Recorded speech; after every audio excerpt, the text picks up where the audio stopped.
This is audio number 9, and I'm picking back up now at the beginning of Act 5. This is in Dunsinane, an anteroom in the castle, which is just a smaller room. Enter a doctor of physic and a waiting gentlewoman. So this would be a medical doctor and a servant who is there, we find out, to take care of Lady Macbeth. The doctor: I have 2 nights watched with you, but can perceive no truth in your report. When was it she last walked? Since His Majesty went into the field, I have seen her rise from her bed, throw her nightgown upon her, unlock her closet, take forth paper, fold it, write upon it, read it, afterwards seal it, and again return to bed. Yet all this while in a most fast sleep. A great perturbation in nation to receive at once the benefit of sleep and do the effects of watching.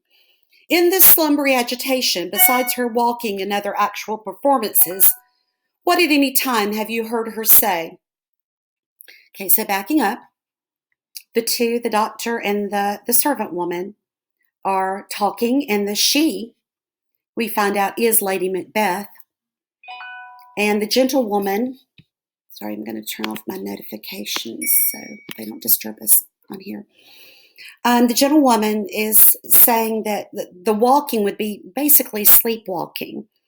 And the gentlewoman says, since Lord Macbeth left, she gets up, she goes through these same routines, but she's asleep. And the doctor says that's really bad to receive the benefit of sleep, but be as though you're awake. And slumbery agitation would be a nervous sleep. What at any time have you heard her say? That, sir, which I will not report after her. You may to me, and 'tis most meet you should. Neither to you nor anyone, having no witness to confirm my speech. In other words, she's not going to repeat what Lady Macbeth has been saying in her sleepwalking. Enter Lady Macbeth with a taper, which would be a candle. Lo, you, here she comes. This is her very guise, and upon my life, fast asleep. Observe her, stand close. How came she by that light? Why, it stood by her. She has light by her continually. 'Tis her command. The question here would be, 1, what does the light represent? And 2, why does Lady Macbeth insist on having light by her at all time? The first time we met her, at the beginning of the play, she was hoping for the darkness of night to cloud her activities, meaning the murder of Duncan, and nothing would stop her, not even heaven. Now she has light by her all the time. She doesn't want the cover of darkness. So think on that as far as, again, the changes in both Lord and Lady Macbeth as we proceed through the play. Doctor: you see, her eyes are open. Aye, but their sense is shut. In other words, she doesn't see anything. She doesn't know what she's seeing. She's asleep. What is it she does now? Look how she rubs her hands. It is an accustomed action with her to seem thus washing her hands. I have known her continue in this 1/4 of an hour. Yet here's a spot. Hark, she speaks. I will set down what comes from her to satisfy my remembrance the more strongly. He's going to write down what she's saying. He's going to make a record of it. Out, damn spot. Out, I say. 1, 2, why then 'tis time to do it. Hell is murky. Fie, my lord, fie, a soldier and afeard. What need we fear, who knows it, when none can call our power to account? Yet who would have thought the old man to have had so much blood in him?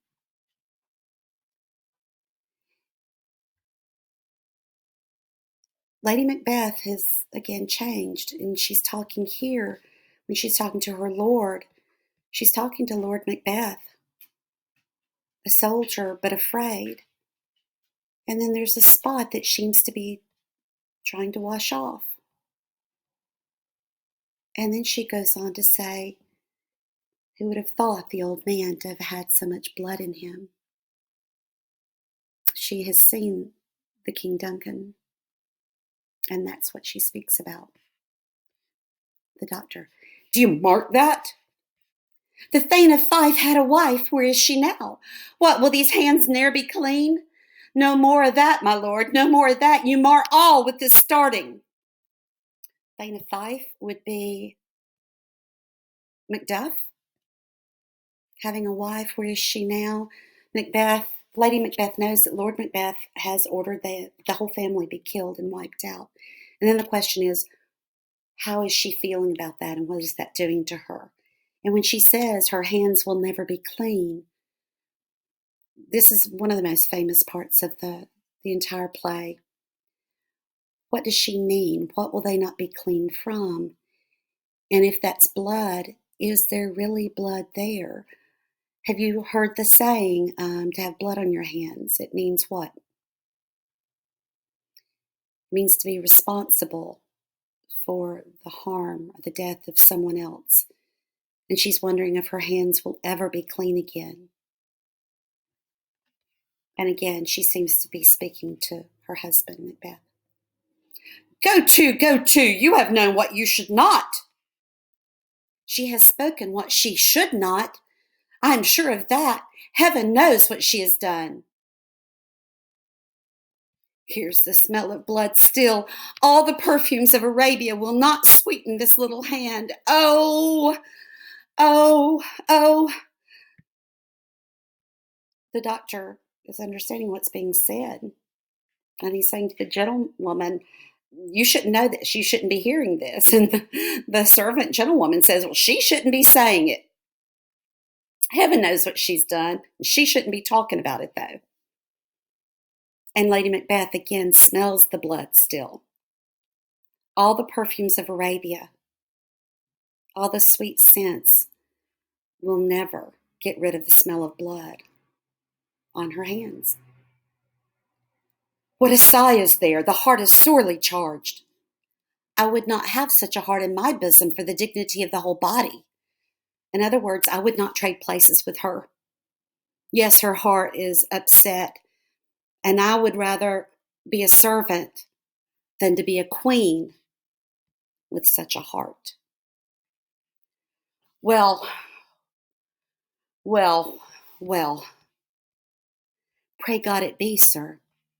This disease is beyond my practice, yet I have known those which have walked in their sleep, who have died holily in their beds. Wash your hands, put on your nightgown, look not so pale. I tell you yet again, Banquo's buried. He cannot come out on his grave. The doctor's saying this is beyond him. This is not something that he as a doctor can address. And Lady Macbeth, meanwhile, is sleepwalking. She's not speaking to them. She's speaking, but they can hear her. And she's speaking about put on your light nightgown, look not so pale, which is after Duncan was killed. But she also speaks of Banquo's burial and the fact that Lord Macbeth has seen supposedly his ghost at the banquet. These things are haunting Lady Macbeth. Think about the difference. At the beginning of the play, she wanted to be unsexed. She wanted to be a man. She wanted to certainly not be a woman with a woman's weakness and frailties and moral compass. And yet here she is, affected by what she has done and what her husband has done. Even so, to bed, there's knocking at the gate. Come, come, come, come, give me your hand. What's done cannot be undone. To bed, to bed, to bed. Then she exits. Again, to whom is she speaking? She's speaking to Lord Macbeth, the knocking at the gate after the death of Duncan. We can't undo it, so we must hide. And yet, can she hide from herself? And can she hide from her heart? And can she hide from heaven? Doctor. Will she go now to bed? Directly. Foul whisperings are abroad. Unnatural deeds do breed unnatural troubles. Infected minds to their deaf pillows will discharge their secrets. More needs she the divine than the physician. God, forgive us all. Look after her, remove from her the means of all annoyance, and still keep eyes upon her. So good night. My mind she has made it, and amazed my sight. I think, but dare not speak. Good night, good doctor. So unnatural deeds do breed unnatural troubles. If they've killed the king, then that is what is causing these peculiar actions on the part of Lady Macbeth. It's her mind that's infected. It's infected with what she's done. To their deaf pillows will discharge their secrets. She doesn't need to tell her secrets to the physician, to the doctor. She needs the divine. She needs God. This would have been a time where there wasn't a lot of understanding of mental illness. People still thought that folks with epilepsy and other seizure disorders, anything they couldn't explain, since they didn't know the science, they would make up an explanation. Maybe they were taken control of by the devil. We all read about that with the crucible.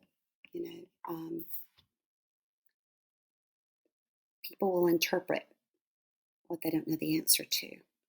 So the doctor is saying, I can't help her. Only God can help her. This has to do with something other than her body. It has to do with her spirit, with her heart. Look after her, take care of her, make sure nothing bothers her, but keep a watch on her. I now know what she has done and what she's talking about. I can think in my mind, but I can't talk about it. And remember, the gentlewoman earlier did not want to talk about it. Once those words are out, they can't come back. And once they're out, you don't know who's going to hear them and what's going to happen. So at this point, they know of her secret. And the doctor knows that it's her spirit that's affected, and he can do nothing for her. Okay, I'm going to stop here for audio 9.